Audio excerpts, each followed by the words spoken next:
Бүлэг 11. Элизабет хичээгээ сайдрт дулаалаад доош булгаж ирэв. Ирчүүдийн эзгүй нэг цагийн хугацаанд эгчдөө хоёр эзэгтэй туйлын ялдам ээлдэг байж билээ. Цоглог яриа өрнөөлж үй үй явган шог хайна. Гэтэл ирчүүд орж ирэнгүүт байдал эрс өөрчлөгдөв. Жэйн догдолж, Бингли авахаа Дарсид харцаа зоож, яриа өдөвч залуу харин юуны өмнө итгэрснийхэн төлөө Жэйнд халуунаар баяр хүргэлээ.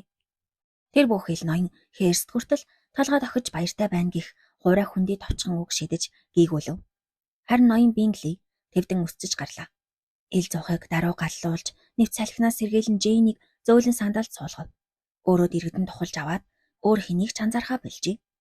Элизабет эсрэг талд суугаад нэхмэл хийнгээ энэ бүхнийг таашаалтай ажиглана. Цай усны дараа ноён Херст хөзөр тоглох санал дэвшүүлсэн ч бүгд таг дуугүй сууцгааж Бингли авахаа бүр үг сөрөх янз үзүүлээд өнөө орой тоглох хүсэл хиндэж алга гэж эсэргүүцв. Тэгээд ноён Херстэд зөөрөмлөхөөс өөр зам үлдсэнгүй. Дарси ном дэлгэж суухад Бингли авахаа дуурайна. Хатагтай Херст бөгж дугуйчаа шинжиж санжаад завгүй байлаа. Бингли авахаа өөрийн ном гэхээс илүүтэй Дарси ба түүний уншиж байгаа номонд анхаарч байсгийгээд асуулт тавина. Харин Дарси ганц нэг үгээр товч хариулангаа номноос харцааж нэг ч хором үл салгана. Бингли авахаа залхаад номыг хойш тавьж том ангаан өвшөөснө худал ярина.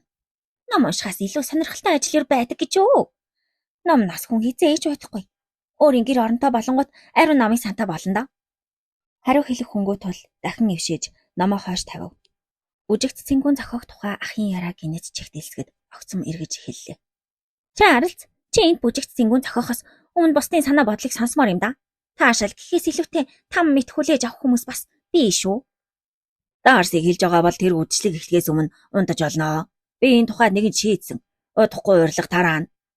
Беннет авахаа босч гайхалтай гунхан алхавч Дарсиг шамдан унших ажлаас хөндөрүүлж бас чадсангүй. Тэгэд Элизабетэд хандав. Удаан хүчилж суусны дараа миний жишээг дагаж жаахан алхвал сэргээд ирэндээ. Тэд танхин дундуур хамт алхлаа. Авахаан далд санаа байндаа тусч ноён Дарси сая нэг номноос толгоо өргөв. Бингли авахаа тэр дороо ноён Дарсид хандаад бас босч алхахыг урив. Ноён Дарси хоёр шалтгааны улмаас татгалзаж байна хэмээлээ. Ямар хоёр шалтгаан гэж Бингли авахаа гайхан асуухад Элизабет таамгаа төрүүлж хэлв. Шалтгаан гэх юм түүнд байхгүй. Зүгээр л бидэнд хатуурхаж байх тул түүнээс юу ч битгий асуу. Харин Дарси ээлдгээр хариулна. Нэгдүгээр давхаа нарт амин чараа байх тул хоёулахнаахан талхаар шийдсэн байж болно. Хоёрдугаарт авхаа нар алхаа гიშгэн онцгой сайхан гэдэгт итгэх тул гайхуулмаар санагдсан байж болох юм. Айлч шалтгаан байлаа гэд миний хувьд хамт зугаалах нь зохимжгүй. Амьдралдаа ийм зэвүүн тухай сонсож байсангүй. Беннет авах түүнийг яаж гисгэвэл дээрвэ? Хариуд оголж тахуурах, шаалж инээ. Манай Дарси хэрсүү ухаан ба амар амгалангийн амьд биелэл болохоор дооглож тахуурах нь гэвэл бүтэхгүй. Ямар шалтгаангүйгээр шаалж инээвэл бид өөрсдөө тэнийг харагдана. Тэгээд Дарсигийн мэдрэл нь ган төмөрлөл гэсэн үг. Ноён Дарси шаалж инэх боломжгүй хүн гэж юу? Ямар гэч юр бусын чанар вэ? Цаашдаа чи юм юр бусын чигээр үлдэн гэж найдаа. Яагаад гэвэл би инээж хөгжих дуртай хүн болохоор ийм итгээд ааш авиртай найз олон болчихвол жинхэнэ зовлон гэсэн үг гэж Элизабет хэллээ. Дог тохуу амьдралын зорилгоо болгосон хүн ямар ч сайн хүний ямар ч эцэн үйллийг буруу талаас нь тайлбарлаж дөнгөдөг. Гэсээр ноён Дарси хариулна. Би хувьдаа сайн хүн ба зөв үйллийг шоолж давхарахгүй. Харин ухар мөчөд молгоо байдал дэмэрэл адаар ашиг харуул ирэхгүй дооглож давхархна. Гэхдээ эдгээр чанарууд танд байхгүй гэдэгт би итгэж байна. Нэг ч хүн тэр бүх нүглийг нэгэн зэрэг өөрч даахгүй. Саруул ухаандны доог тохой болох үз дутагдлаас холдох арга замыг олж судлахыг би амьдралын зорилгоо болгосон хүн. Тэр дутагдал нь алдар нэрийн хинэрхэл ба бардамнал уу? Таны зөв. Алдар нэрийн хинэрхэл бол үнэхээр дутагдал мөн. Харин бардамлны тухайд хүн өөрөө цэцэн ухаантай байхаваас бардамлыг үргэлж хазаарлаж дөнгөнө. Элизабет инээдэн уух санаатай нүрээ твдүү буруулав. Ноён Дарси дутагдал үнэхээр үгүй гэдэгт би итгэлээ. Үгүй ээ. Надад олон нүгэл бий. Гэхдээ тэд бүгд оюун бэлэгтэй огт хамаагүй шүү. Ааш зангаа бол би багтаж чадахгүй. Хэтэрхий гөжөөд би бусдын молгуултал, гутаалд оромжлол ба нүглийг тийм ч хурдан мартаж чаддаггүй хон. Гоморхоо гэж болох байхаа. Хэн нэгэн муу хүн шиг санагдвал миний сэтгэлд өөрт тэр чигээрээ үлддэг. Тэр чинь харин жинхэнэ дутагдал байна да. Эвлэршгүй гоморхол. Бусад сайн сайхан ааш аран шин үлдээхгүй сэвтүүлдэг. Гэхдээ та дутагдлаа өөрөө хэлчихсэн болохоор би шоолж давхурхаж чадахгүй. Энэ тал дээр та аюулгүй гэж Элизабет хариулна. Ямар нэг юм дурлах тоолонд цаана нь тодорхой нүгэл нуугдаж байдаг юм аа. Дуршил гэдэг ямар ч сайн боловсрлоор хаа цайлж нууж болохгүй төрөлхийн соггын гадаад илэрл юм шүү дээ. Тэгвэл хүн бүрийг юм бүрийг жигшиж зэвүүцэх нь таны дутагдал юм байна л да. Харин таны дутагдал болоо бусдын нүглийг санаа тагаар дутуу ухаж ойлгох аран шин гэд суралцж залуу тааламжтай инэвсгэлв. Тэдний ярианаас салхсан Бингли авха хөгжмтгөр суулаа. Харин Дарси ганцхан зүйл санаа зовсоор үлдэв. Тэр хүсэл зоригынхоо эсрэг Элизабет Беннет авахад улам их татагдж байлаа. Бүлэг 12. Эгчтэй хоёр ярилцаад маргааш өглөө нь ээждээ захаа бичиж сүүх тэрэг явуулахыг хүсв. Хатагта Беннет Жэнийг тэнд дор хаяж 7 хонуулах санаатай учир хариу захиандаа мигмар гараг хүртэл тэрэг сулрахгүй тул хэрв гэрийн эзэд дургуцахгүй бол тэр хүртэл тэсгийг зөвлөв. Элизабет гэрийн эзний сүүх тэргийг гуйя гэж хичээгээ шахаж гарлаа. Ноён Бинглийн хүсэлтийг сонсоод бөөн төгшөр зовнил болж адаглаад маргааш болтол яарах хэрэггүй хэмээн өглөнө. Хэдийгээр эгчтэн татансавч дууг нь хартаж зэвүүцэх Бингли авахад бол ганц хоногч байна. Тэднийг мартахыг хойшлуулах нь ёр таалагдсангүй. Ноён Бингли хязгааргүйгансаж бие дээртэл энд үлдэхийг ятгахад Жэйн харин байр суурин дээр хатуу зогсно. Ноён Дарсигийн хувьд сэтгэлд нь шуурга дэглээ.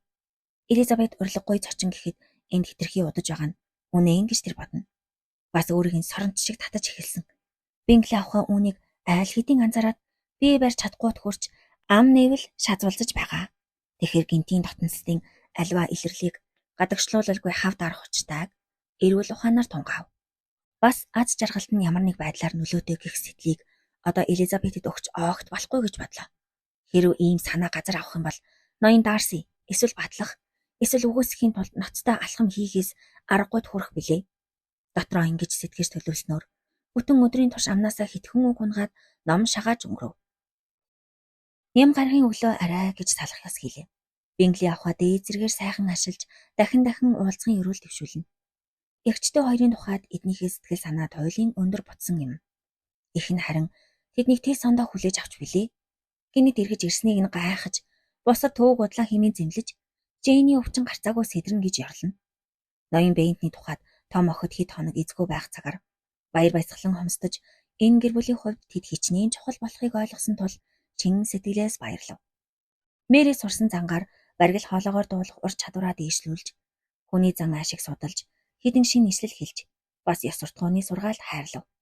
Кити ба Лидия нарын тухайд аав гахын цэргийн дарга нар зоог барьж, нэг цэргийг жанжсан тухай, бас хурандаа Форстер удахгүй гэрлэх тухай гих мэт олон мэдээг эгч нартаа дуулгалаа. Бүлэг 13. Маргааш өглөөний цайны цагаар ноён Беннет их нэртэй гинэд ийхүү хандав. Өнөөдөр манайд гаднаас нэг ноён зочилж ирэх тулаа аятайхан зоог бэлтгэн зүг байх. Ноён Бингли ирхэн. Жэйн, чи даруй загналгүй урдаа сануулах ёстой байсан юм. Бурхан минь, манад хэрчим загас чалга. Альвэ Лидия, хурдан утасах. Би хийлдийн аралтай заавар. Өгнө. Тэр биш ээ. Бидний урд хизээж уулзаагүй хөндлөнгийн хүн ирнэ. Ноён Беннет ингэж хэлчихээд хэсэг дуугүй сууж ихнэр ба таван охин нь хэрхэн анзаарч асуухыг ажисны эцэст арай гэж хариулж гийхвэлв. Намайг мажисны дараа толгойд нь солиотой бодол төрвөл та нарыг энэ гэрээс ядах юмгүй хөөж гарах хэрэгтэй. Ноён Коллинзын тухай би яриад байна. Та надад тэр амар хүний тухай бүү яар. Таны өмч хөрөнгийг хинэгэн Коллинз таван охиных нь өмнөөр дайрч авах тухай бодонгод би хорвоо ямар ч шудраг босыг гайхдаг. Би таны оронд байсан бол энэ тал дээр айл хэдийн ямар нэг арга хэмжээ авах байсан да. Хэмээн хатагтаа хэлв. Жэйн Элизабет хоёр зөвхөн эрэгтэйн тал өв залгамжлах тухай хуулийн талаар ээждээ хэд хэдэн удаагаа чим тайлбарлах гэж оролдсон ба хатагтаа Беннетийн оюун ухааныг хэд хэдэн удаагаа чим саад арих мэт боллоо. Энэ гэрт хөл тавьж үзээгүй хин нэг холын хамаатанд зөвхөн эрэгтэй гэдгээр гул бариад таван охиноос орон гэрийг нь булааж авах эрх олгодог хуулийг хатагтаа Беннет ээлжид удаагаа зохив. Мэдээж энэ шудраг бас явдал Лонгборныг өвлөж авсны төлөө ноён Коллинзыг хинч зөвтөхгүй. Гэхдээ түүний захааг уншвал таны дургуцал жаахан намжиж мэдэх юм. Түүний захаа хүртэл дургу хүргэж байна. Яагаад талигаач эцэг шигээ бидэнтэй ам мурих гээд байдаг хүн юм бэ? Ер нь захааг уншаад тэр яг тантай адилхан тарчилж байгааг ойлгоноо. Ирхмээ. Миний талигаач эцэг та хоёрын зөрчилдөөн намайг эвгүй байдалд оруулж ирлээ. Амссан горц хохирлын дараа манай хоёр нөхөрсөг гэр бүлийн дундах эртний шарахыг аниулах хүсэлд би автав. Эцгийн амьтдаа дайсагнаж асан хүмүүстэй эвлэрэх нь түүний дурсгалыг үл хүндэтгсэн хэрэг болохгүй гэж хэсэг эргэлцнээ бас нуухгүй. Гэвч улаан өндөгний баярын үеэр Санвартны хэрэгм хүртсэний дараа тэр бүхтэй нэгэлцэл ард үлдлээ. Бэлэвсэн хатагтай эрхэмдээд скейтерэндээ буургийн ивэл гинэд багтсан минь ийхөөс ирэхэд хүрчтэй нөлөөлөв. Таны ачаар би одоо сүмийн харьяаны тоглог сайхан байшинд амьдрах болсон. Заашид өндөр хүндэт хатагтай удирдлага доор ариун шашны альва мөргөл ёслолыг гүйцэлдүүлж авах боллоо. Нэгэн Санвартан болсон тул нөлөө хүрэх айл гэр бүрт амар амгалан тогтооход хамаг хүчээр зүтгэх нь миний үүрэг. Эвлэрлийн энэ алхмыг минь магтууш дайн зэрэгцээ лонгборны цорын ганц өв залгамжлагч гэх миний байр суурийг та бүхэн дахин авч үзэх боломжтой. Өглөгчийн гар өгөөмөр байг. Тэгээ танаа гэр бүлийн аз жаргалыг ойртуулж тусалахад бэлэн байгаагаа яран мэдэгдээ. Дургуйцгүй бол миний би 11-р сарын 18-ны даваа гарагийн 16 цагт айлчилж очоод бям гараг хүртэл саадах санаатай байна. Та бүхний гүний хүндэтгсэн Уильям Коллинз. Энийхийг захиулагч овоо шудраг ийдэг залуу бололтой тул түүнтэй танилцал онох бололтой гэж ноён Беннет захааг дугтуулангаа дүгнөв. Адаглаад манай охтын тухай эрүүл ухаанаар тунгасан байна. Хэрвээ тэднийг аз жаргалтай болгохын тулд алхам хийж байгаа бол би дургуцгүй гэж эхнэр нь хэлжээ. Гин бурууга хэрхэн цааруулах нь ойлгомжгүйч хүсэл байна гэдэг нэрээ магтууштай хэмээн Жэйн үг авчулав. Эдлэнгийн бүрэн эрэхт эзэн болсныхын төлөө уучлалт гуйх нь ямар учиртайг би ойлгосонгүй. Тэр өөрөө хүслээж өөрчлөх аргагүй бүгд мэднэж байгаа. Итгээд гаж хүн болтойдог гэж Элизабет санаагаа хэлв. Өөртөө итгэлтэй мөртлөө зулгуйч өнгөйс нэвч шингээстэй загтлын цаана ямар нэг дал санаа гарцаагүй байна. Хурдхан уулзах юмсан гэж ноён Беннет өглөнө. Хэмж тал дээр өөс ивгүй захаа байна уу? Өглөгчийн өвөөмөр гарын тухай санаа шинэлэг биш боловч оновчтой байна гэж Мэри шинжив. Гэтэл Леда хоёрын тухайд цэргийн даргын улаан цэмбэн хувцснаас өөрийг нүдэндээ харахаа болоод будаж буй тул захаа ба тэрлэгчийн алийг нь сонирхсонгүй. Загтал хатагтай Беннетийн дургуутслыг баг зэрэг дарсан болохоор уулзалтанд 50 бэлдэж эхэлжээ. Ноён Коллинз яг тоолсон цагтаа ирэхэд өөлөх харахгүй найрсаг өгдөв. Ноён Беннет сул амтаа биш ч эмэгтэйчүүд харин уг уралдуулна. Ламтан өөрөө тэднээс ялгаагүй аж. Тэр бол 25 орчим насны өндөр данхар залуу байлаа. Эхэмсэг царайлах ба ихэд ёсорхуу аашлна. Тэр эмэгтэйчүүдэд магтаал цаашаалыг харамгүй хайрлана. Беннетийн охтын гой хөцөглөнгийн тухай өчнөө сонссон ч нүдээр үцхэд тэр бүхэн юу ч биш санагдлаа. Тэд бүгд жинхэнэ сүйт бүсгүүчүүд болжээ гэж онцлно. Яг үнэн. Гэхдээ өмч хөрөнгийн зарим хүндрэл саад болоод буй. Харва хачин юм гэж хатагтай Беннет үг тосууллаа. Энэ эдлэнгийн өв залгамжлын тухай хэлээд байна уу? Таны түмэн зөв үү? Охтын хувьд хүнд зохилт гэдэгтээ та санал нийлэх байх. Таны буруу гэж байхгүй. Амьдрал санаандгүй юмсаар дүүрэн. Өв залгамжлын асуудал босч ирэхэд эдлэнхийн доногдохыг итгэлтэй хэлэх аргагүй. Хатагтай, манай залуу үеүүдэд тулгараад буй бэрхшээлийг би бүрэн ухаарч байна. Энэ асуудлыг хэрхэн харж байгаагаа яг одоо дэлгэхэд бэлэнч яарад юу гэх вэ? Харсан бүхнээ шагшин гэдэгт итгэлтэйгээр нааш ирсэн гэдгээ зөвхөн дуулгачихъя. Харин илүү сайн танилцсны дараа болж түүний яриаг ширээнд суух урилга тасалж орхилоо. Гэхдээ тэр огтоос гадна хөл тавих бүх өөрөө таслахаа. Авдар шүүгээ. Дотор нь үрсэн тавг сав гээд бүхнийг нэгтэлж шагших хажээ. Үлгэр жишээ эзэгтээд ийм магтаал эргэлзээгүүд хаалагдахар боловч хатагтай Беннетийн хувьд зочин залуу эзний нүдээр бүхнийг хараад байна уу гэж гашуун сэжиг төрнөө. Зоог бас түүн таалагдсан учраас Тэнгэрийн амтан идэж цадсныхаа төлөө охтын хүнд талархахыг асуухад хатагтай Беннет чадварлаг тогоож цалинжуулах хөрөнгөтэй тул охид тогоо барьдаггүйг онцлов. Ноён Коллинз тэр дороо уучлал урсгана. Хатагтай гомдлгүй гэсэн ч залуу эргэлзээд дор хаяж 15 минутын турш тасралтгүй уучлалт гуйлаа. Бүлэг 14. Ноён Беннет зоог барих цагаар бараг ам нэгэгүйч зарцыг гарангуут зочны царай өөрийн ирэхгүй гэрэлтхүйц сэдвийг хүнснэн ивент тэтгэж хатагтай тухай яриа байсан юм а. Энэ нэрийг сонсонгууд ноён Коллинз хатагтай Кэтриныг ам хураагүй магтаж гарлаа. Өдөөгөө нэг ламыг байнга ивент тэтгэж Хүсэл зориг анхаарч байгаа нь буянтай үйл гэв. Энэ сэдвэр ярихдаа гинэд тэнгэрт дүүлэх мэт ихэмсэг царайлаад өндөр зэрэг дэвтэй хүн ийм найрсаг даруй байхыг хизээж үзээгүй гэж тэр батлав. Түүний тавьсан хоёр ч номлолыг хатагтаа нэгүүлсэн цаашаажээ. Гэртээ 2 удаа зоогонд орсноос гадна өнгөрсөн бямд гараг гэхэд хамт хөзөр тоглохоор дуудсан гин. Хатагтааг олон хүн бардам тооцдогч. Коллинз харин түүний номхон даруй аашнаас өөр юугч олж анзаараагүй гинэ. Хатагтаа Кэтрин түүнтэй бусад ирчүүдээс ялгаагүй харилцаж хөршүүдтэйгээ уулзах юм уу хамаатан садандаа альчлагаар явхад ер нь ёор дургуцдаггүй ажээ. Нэг удаа гой нэрийн суудсан цочилж дотор засалт хийсэн өөрчлөлтийг цаашаагаа зогсохгүй шатан доор тавиур засч өгсөн гэв. Хатагтаа Росингс парк идлэн ламын гэрээс ердөө ганц модод гудамжаар зааглагдан хөрш зэрэгэлдээ оршино. Цорын ганц охин нь тэр их хөрөнгийн өв залгамжлагч болох учиртай. Өөх, манай охидтой харьцуулшгүй юмсан ч тэр охин хөөрхөн үү? Гэсээр хатагтаа байнад хошуу хамаа хурцлав. Дэ бург авгаа маргаангүй сэтгэл дулаан бүсгүй. Үй тэнгийн хамгийн үзэсгэлэнт бүсгүүчүүдээс ч цойлно. Аз дутахад эрүүл мэндээс бол. Хос ойдой морь хөлөлсөн сүү их тэргээр явж өнгөрөхийг зөндөө харсан. Дээдсийн хүрээллийн ирчүүдтэй айл хэдийн танил дотон болсон бах та. Харамсалтай нь эрүүл мэндийн шалтгаанаас болоод Лондон орж чаддаггүй юм аа.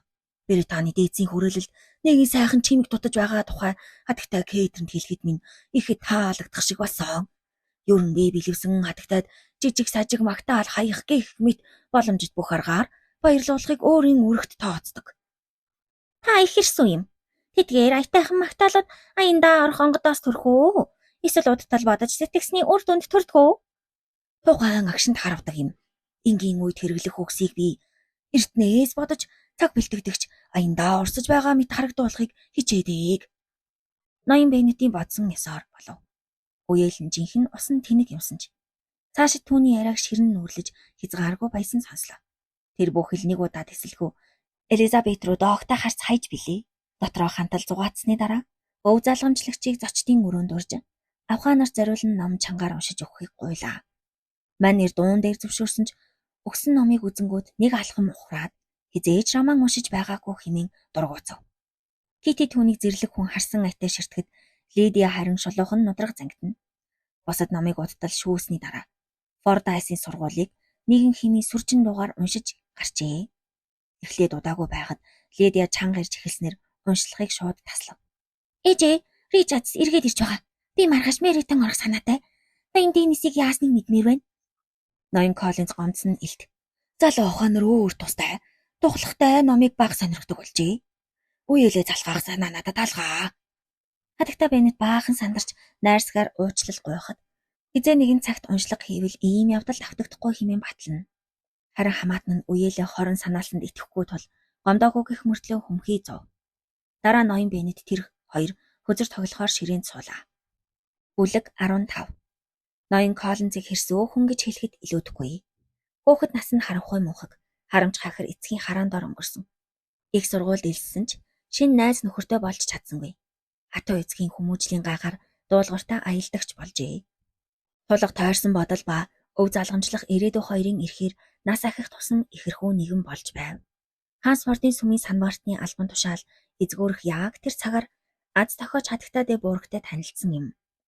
Хатагтайн угсаа гарлыг хүндэлж ухаангүй сүслэгийн зэрэгцээ биеэ ихэд тоож ариун санваартны хэрэг зэргийн ачаар олж авсан олон эрх ям болоод мэрэгжлийн ур чадвартай гэх итгэл нь нилээд зулгуйч, бардам, хувь агчаагч ба дуулууртай номхон гих мэт олон аашийн хачин нийлэмжийг үүсгэв. Ноён Коллинз нэгэнд дажгүй орон гэр албан тушаал орлоготой болсон тул гэрлэлтийн тухай бодож эхэлжээ. Лонгборнд эвлэрхээр ирсэн нь цаанаа том зорилготой. Хүмүүсийн ярих үнэн бол хүмүүжилтэй. Царайлаг 5-5 үеэлүүд дундаас сэтгэлд нийцэх нэгэн олдчил таарна гэж бодсон хэрэг. Тэдний нэгийг эхнэрээ болох замаар өв залгамжлалтай холбоотой гин бурууга цайруулах нь онд сайн, багтам, аятай алдаагүй, өгөөмөр сувдаггүй төлөвлөгөө мөнөөсөө мөн. Их хүн ямар байх тухай итгэл үнэмшилт нь Жэйн туйлаас нийцсэн тул эхлээд дотроо түүнийг сонгов. Гэвч сонголтондоо маргааш нь эргэлзэгд хүрлээ. Хатагтаа Беннеттэй санваартны байшин саваас эхлээд Лонгборноос таарч тохирох бүсгүй хайж яваа тухай хүртэл сэдвээр 15 минут хэртэй ярилцсны дараа Жэйн удахгүй сувь тавих гэж байгаа тухай олж мэдэв. Яалтаа билээ дээ. Тэгэд ноён Коллинз удаах охиныг анхаарахад хүрв. Элизабет царайлаг болохоор эргэлзэх юм алга. Хатагта Беннет түүний хаях сэжүүрийг өндрөөр үнэлээд удахгүй хоёрын хоёр охиноо нөхөрт гарах бололтой гэх үгээр дэмжив. Энэ өглөө Хансфорд дахь байшин бац цэцэрлэгийн тухай яриагаа залхаах дуртай ноён Коллинз гэрийн эзнийг даган номын санд ороод хамгийн зузаан ботуудын нэгийг гартаа авахад ноён Беннет туйлаас гонсооч билээ. Учир нь тэр номын сангаа биеэ сул тавин алхааж тайвшрал авах сүм гэж дотроо тооцдог юм. Бусад альч өрөөнд харанхуй мунхаг ба ихэрхэлтэй таарахад бэлэн байдаг ч энэ өрөөг бол дархан цаазд газар гэж үздэг тухайга Элизабетэд ярьж байсан удаатай. Тиймээс Меритон явахаар зэхэх Лидиаг эгч нар нь бас дагалдахыг далимдуулаад тэдэнтэй хамт явахыг ноён Коллинзд бараг хүчээр тулгав. Ном уншихын орон зугаалахыг дээрд үзэх санмартан гарт барьсан номоо бушуухан хаалаа. Лонгбурнаас Меритон хүрэх замын турш ноён Коллинз хоосон ихэрхэж харин охид найрсаг эвтээ явсан ч хотод эренгүүт дүүмэд огт нь хэрв хоргонд тавьсан мосуул давуу юм уу? Дэгжин бүрх малгайг эс тооцвол нүдэрээ зөвхөн улаан дүрмд хувц хайгаад ухаанаа алдав. Гэвч урд хожид үзэгдээгүй нэгэн залуу гарч ирснээр эгчтөө өгөлтгүй бүхний анхаарлыг булаажээ. Лидиаг ноён Коллинзын яриаг таслахад хүргэсэн гол буруутан болох тэр залуу Дэнийтэй хамт замын нөгөө талаар алхаж явсан юм. Хити Лидия хоёр тэр дороо зам хөндлөн гараад хоёр залуу ноёныг буцаж ирэхэх үед яг нүүр тулав. Ноён Дэни өөртөө хамт яваад дотны найз ноён Уикемиг охидтой тэр дороо эргэлзэх юмгүй танилцууллаа. Тэр хүн цэргийн даргын албан тушаал тохоон томилогдсноор Лондонгоос хамт ирсэн юмсан ч бурхан түүнд ховор сайхан царай зүс гойлог бий аятайхан айрсан хайрлжээ. Тэр залуу аманцар нэгэн ба дөнгөж танилцсангуудаа аятайхан сайхан яриа өрнүүлнэ. Тэгтэл удаагүй байтал Дарси Бинглийн хоёрын суусан сүйх тэрэгний дугуй тачигнасаар ойртов. Залуучууд ярилцаж зогсох бүсгүүчүүдийг анзаарангууд шууд хурч очсон юм. Уран угс ургасгагч Бингли урсаж орох ёстой чихэн Жэйнийх байсан. Зөвхөн Жэйнийг зорж энд ирсэн гэж Бинглиг ярихад ноён Дарси батлан толгой тохино. Гэвч Яагийн агшинд шинэхэн дарга залуутай харц тулгараад тэдний хин хиний нүдэнд цахилгаан захих шиг болжээ. Нэг нь хухай заж, нөгөө нь минчиж улаа. Гэвч малгайгаа баг зэрэг сөхөж харилцан мэдлээ. Бодолгүй тэд салцгааж ноён Дэни ба Уикэм нар авхаа нарыг ноён Филипсийн өөдөнд хүргэж өглөө. Тэгээд бүсгүүчүүд болон цонхоор чанга хашгирах гэрийн эзний урилгыг үл хэрэгсэн явж одов. Хатагта Филипс уял огт нь айлчилж ирсэнд тэр тусмаа ойрд үзэгдээгүй хоёр том нэрсэнд жигтэйхэн баярлжээ. Жейн түүнд ноён Коллинзыг танилцуулахад найрсгаар хүлээн авлаа. Бас шинэхэн ноён Уикэмийн тухай мэдэх бүхнээ чалчив. Ноён Дэни Лондонгоос ирэхдээ түүнийг дагуулж ирсэн ба аль нэгэн гүнлэгт дэслэгч цал хүртэж цэргийн дарга болох учиртай нэгэн гэв. Энэ ярианы дараа Кити ба Лидия нарын хувьд бусад дарга нар гинэт тэнэг онцгой болох ирчүүд болж хувирсан нь сонион. Хатагта Филипс маргааш зохиох зоогонд авхаа нарыг ирнэ гэвэл ноён Уикмиг бас урин хэмээн амлаа. Авхаа нар дуртай айз өвшөөрөхөд хатагта Филипс хөзөр тоглож халуун хоол идэж ер сайхан зугаацсан хэмээн огтод амлав. Мэдээж бүгд сэтгэл санаа өөдрөг салцгаасан юм. Харин ноён Коллинз зочдын өрөөг орхиж өгөхгүй 15 минутын туршид урдаас танил биш атлаа гинэт айлчилсны төлөө уучлал гуйж бүхнийг залхав. Ноён Дарси ба ноён Уикэм нарын уулзалтын үерх дуу шугуу мөргөлдөн бүхний анхаарлыг ирэхгүй татсан билээ. Элизабетжийн хоёр харих замдаа энэ тухай ярилцаад ямар нэг тайлбар олсонгүй. Ноён Коллинз харин танилуд биш атлаа найрсаг хүлээн авч маргаашийн зоогонд хүртэл урьсан хатагта Филипсийг тасралтгүй магтана. Амьдралдаа хизээ ч ийм их халуун дулаан сэтгэл ба халамж анхаарал үзээгүйгэн шүү. Бүлэг 16. Нэгэнт бүгд дуртай байх тул маргааш нь ноён Коллинз ба түүний 5 үеэл авахыг суулгасан сүйх тэрэг товлсон цагтаа Меритонд хүрэлцэн ирэв. Ноён Уикэм авга ахын урилгыг хүлээж авангууд өөрийн биеэр айлчсныг үзээд бүсгүүчүүд ихэд баярлжээ. Зочид харилцан мэд мэдээд байраа эзлэв. Хийх хэлхээ олж ядах ноён Коллинз эргэн тойрныг сайдар санджаад Розингсийн бяцхан хооллох өрөө шиг юм гэж онцлов. Энэ юу гэсэн үг болохыг эхэндээ ойлгоогүй хатагта Филипс ямархуу баян тансаг айл гэртээ харьцуулж байгааг бидэнгүүтээ магтаал үнэхээр агуу болохыг ойлгоод түүний өөрийнх нь өрөөг Кэтрин хатагтай зарц нарын жижиг өрөөдөө зөөрлөхөд хүртэл ихэд баярлаж билээ. Ингээд ноён Коллинз залуу ноёдыг зочдын өрөөнд орж ирэх хүртэл хатагта Кэтрин ба түүний гэр орны тав тухтай байдлыг магтаж суув. Хатагта Филипсийн тухай сонсох өгүүлбэр бүрийн тоогоор шинэл танилаа улам улам хүндэлж бишнэ. Анхны боломж гарангууд хурж танил хатагта нар дээр гүйж очиод сонссон бүхнээ дэлгэх хүсэлт шатна. Харин авхаа нарын хувьд ноён Коллинзын яриаг айл хэдийн мэдэх болсон тул илт уйдгарлаж адаглаад тавиур дүрсэн хятад гангар шаазан сонжсон шиг цагийг өнгөрөөж байлаа. Гэвч альва хүлээлтэд төгсгөл ирдэг ёсоор ирчүүдийн дуу өөдөн сонсогдлоо. Ноён Уикимийн орж ирэхийг хараад Элизабет өчигдөр харснаас хойш тааг мартснаа ойлгов. Бусад дарга нар аятайхан төрөх байдалтай бол тэр харин бие авч явах гадаад үзмжээрээ бусдаас тэнгэр газар шиг ялгарч харагдана. Тавчхандаа ноён Уиким зөрж өнгөрсөн хүүхэн бүрийг эргэж харахад хүргэдэг хамгийн жаргалтай ир мөн байв. Гэтэл тэр хажууд нь ирж сууснаар Элизабет энэ орой хамгийн аз жаргалтай эмэгтэй болж таарлаа. Тэгэд ээлдэг яриа өрнүүлэхэд хамгийн улиг болсон уйдгартай сэдв хүртэл хэний амнаас гадагшлахаас хамаарат сонирхолтой санагдаж болохыг Элизабет ойлгов. Түүнийг орж ирснээс хойш ноён Коллинз ёстой нарны гэрэлд орсон лаа шиг ялтоолоо.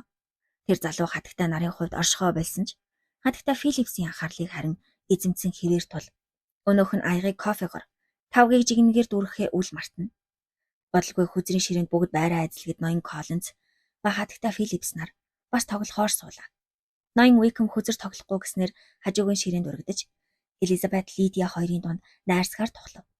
Лидиагийн уран яриа урсахыг үзэл сайхан залууг өмчлөх санаа цухалзана. Даанч ноён Уикимийн мөрөөдөө тоглоомын дуршил түүний аманцраас дутуугийн хурц болж таарав.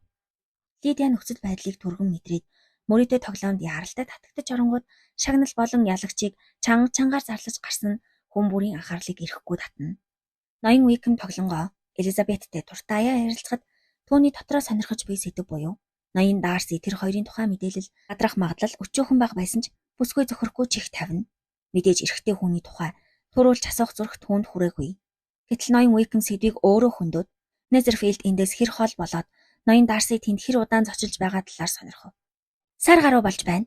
Миний сонсноор тэр дээр биширийн хамгийн баян хүмүүсийн нэг байх. Тэр үнэн. Уудам идэлэн газартай. Жилийн орлого нь 10,000 төгрөн. Би хар багаасаа тэдний гэр бүлтэй холбоотой тул наад шиг өргөн мэдээлэлтэй хүн олдохгүй шүү.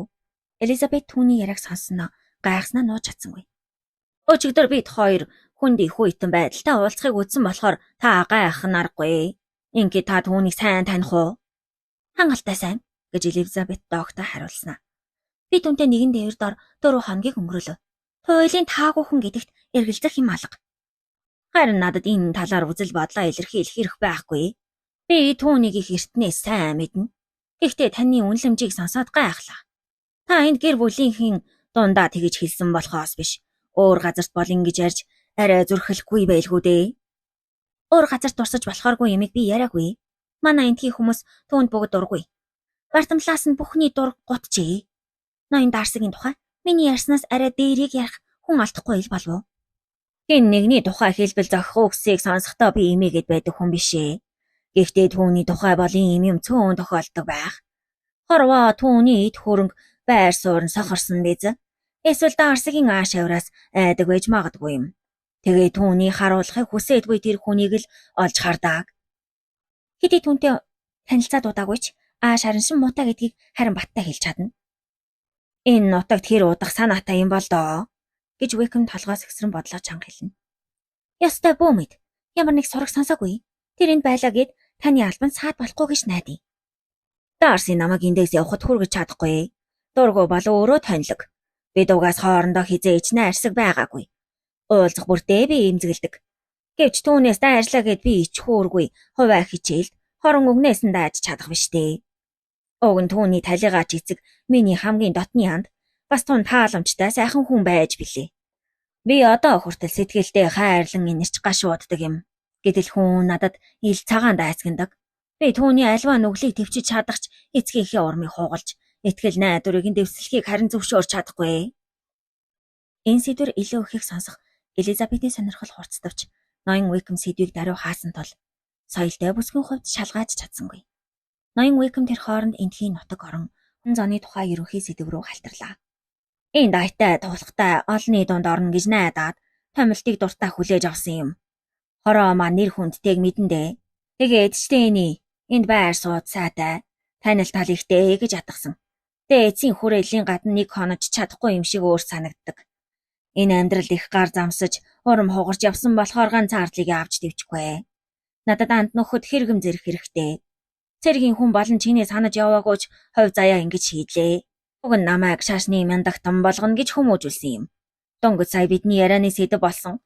Тэр хүн хөндлөсөн үгүй бол би өдийд ерөөл дутга учраар дүүрэн олон түндтэй амьдрал нь тэгчэрсэн нэгэн болох байсан гэж Wickham халавлав. Нэрээ гэж үү? Тэгэлгүй дээ. Миний загалмайсан эцэг буюу талгаач ноён Дарсигийн ерөөл сургаал. Сайхан сэтгэлийг магтаад баршгүй. Тэр надад гачлангүй амьдрал, өвлөвлөх санаатай байсан ч хорвоог орхингууд амлсан бүхэн нь бусдын гарт орсон юм. Урхан минь, хиний гарт вэ? Грэслийг хэн зурчиж чадваа? Та хуулийн дагуу ногдох ёстойгоо яагаад нэхээгүй юм бэ? Гэж Элизабет халаглана. Грэслийг хэлбэржүүлэхдээ санамсаргүй алдаа гаргаснаар хөрөнгийн хуулийн арга замаар явах ямар ч боломжгүй болсон. Нэр төртөө хүн бол талгаачийн санаад эргэлзэхгүйсэн. Гэтэл ноён Дарси үүсэн нөхцөл байдлыг ашиглаж намайг гүйтгсэн юм. Тэнийг болоод урилган улмаар хөрөнгө мөнгөний гачаалд орсны улмаас гомдлож яваа нэгэн химээ намайг цоллоо. Тэр уг намайг хөрөнгөө мэдэж зарцуулах наасанд хүрэх буюу одоогоос 2 жилийн өмнө чөлөөлөгдсөн боловч өөрхөнд өгчихсөн юм. Ингээд шудраг бус агнахаар ямар ч муу зуйлт би түүнд хийгээгүй. Би угаас урай алгахан итэнд хий зантай. Түүнтэй илэн далангүй ярилцдаг байсан миний цорын ганц буруу байж. Бити сондоо хүмүүс. Тэр намайг үзэн яддаг. Ямар амар юм бэ? Түүнийг нийтээр жигшихээс аргагүй юмсан ч. Эрт орой хизээ нэгэн цагт тэгнэ гэдэгт өчөөхөн зэргэлзэхгүй байна. Гэхдээ үс авах зэвсэх нь би ила биш. Эцгийнх нь дурсамж амьд сэрүүн байгаа болохоор би ноён Дарсиг илчлэх юм уу? Ил тод тулаанд дуудаж чадахгүй. Элизабет толгой тохиж зөвшөөрхийн хажуугаар энэ залуугаар бахархна. Гэхдээ тэр яагаад ингэ шудраг бас агнав? Хэмжээгүй үзэн ядалт. Тэр нь хардталтаас үүдэлтэй. Талыгаа ач намайг эргэлт буцалтгүй хайрласааз болоод хүн эргэлзээгүй үзэн ядах болсон. Ноён Дарси надад сэтгэлээ өгснөөс үүдээд хүүн багасаа зухалдах болжээ. Тэр ялагдах дургүй хүн. Гэтэл би гарцаагүй ялж байв. Ноён Дарсиг хорвог тэр чигээр нь үзэн яддаг хүн шиг санагдаад би ихнээсээ дургуйлгасан. Гэхдээ ийм хонзорх уу, шудраг босчоодаггүй гэж бодсонгүй. Тэр нөгөөдөө альбаад буулт хийдэггүй ба шийдвэр гаргахтаа эргэж боцдгүй гэж гайхуулж байсан юм байна. Ямар гэч аимшигтай ааш араншинтай хүн бэ? Эцгийн хайртай хүү, найз, загалмайсан дүүтэйгээ ингэж харилцах ч гэжтэй. Хар багасаа нөхөрлөж бас өөрт нь үнэн сэтгэлээсээ хайртай явсан хүнийг ингэх гэж. Манай хоёр айл цэцэрлэгийн хоёр тал байсан болохоор баг эдэр насаа хамт өнгөрөөсөн. Эцэг маань хуйлч боловч ажил мэргэжлийн орхиод талыгааш ноён Дарсид үнэнчээр зүтгэсэн юм. Үнэнч зүтгэлийн хариуд талыгаа ачтай сэтгэл зүрхний дотн андууд болжээ. Буйныг нь хариулж дийлэхгүй гэж тэр ярьдаг хэсэнсэн.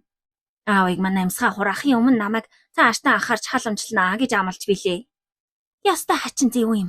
Өнөөх бардамлал нь ядахтаа танд шудраг алхам хийхэд яагаад хүргээгүй юм бол? Энэ тохиолдолд түүнээс бардамнал биш, шив шиг ханхах гэж байна. Уг нь түүний үйлдэл бүрээс бардамнал ханхалдаг. Сайн найзны юм шүү дээ. Бардамнал түүнийг буйнд дөхөөлж өгдөг юм. Гэхдээ хүн гэдэг амтан төрөлхийн шунамхай. Надад хандах тал дээр шунал нь бардамлыг ялсан хэрэг. Бардамнал түүнд сайнаар үйлчлдэг гэж та хэлэхгээ юу? Яах тийм. Заримдаа гагцхүү бардамнал түүнийг адлаас холдуулж өгөөмөр сэтгэлтэй нэгэн болгодог юм шүү. Тэр үед мөнгийг ядах юмгүй хандивлаж, зочломтгой заагнаж, түрээслэгчд ба тосгоны ядуус тусалдаг. Удмын ба хүүгийн бардамнал түүнд амбөхтэй. Гэр бүлийн нэр төрийг хамгаалах, ард түмний хайр хүндэтгэлийг даах, Пемберлигийн оршин суугчдад үзүүлэх нөлөөг хадгалах гэдэг чинь хүчтэй сэдэл. Бас дээрээс нь ахын бардамналч гэж бий. Тэгээд охин дүүдээ найдвартай түшиг тулгуур болж яваа. Харваа тасгүй ах гэх яриаг нэг бус удаа сонсох байх. Дүү охин нь ямархан авах вэ?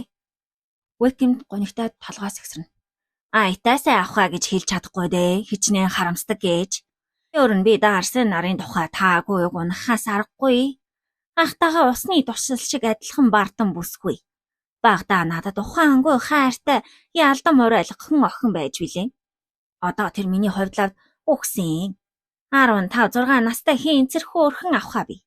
Эцэг нь өөд болсноос хойш хүмүүжүүлэгчийн хамт Лондон цагийг өнгөрөх болсон.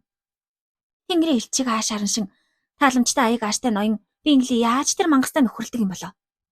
Та ноён Бинглиг таних уу? Үгүй.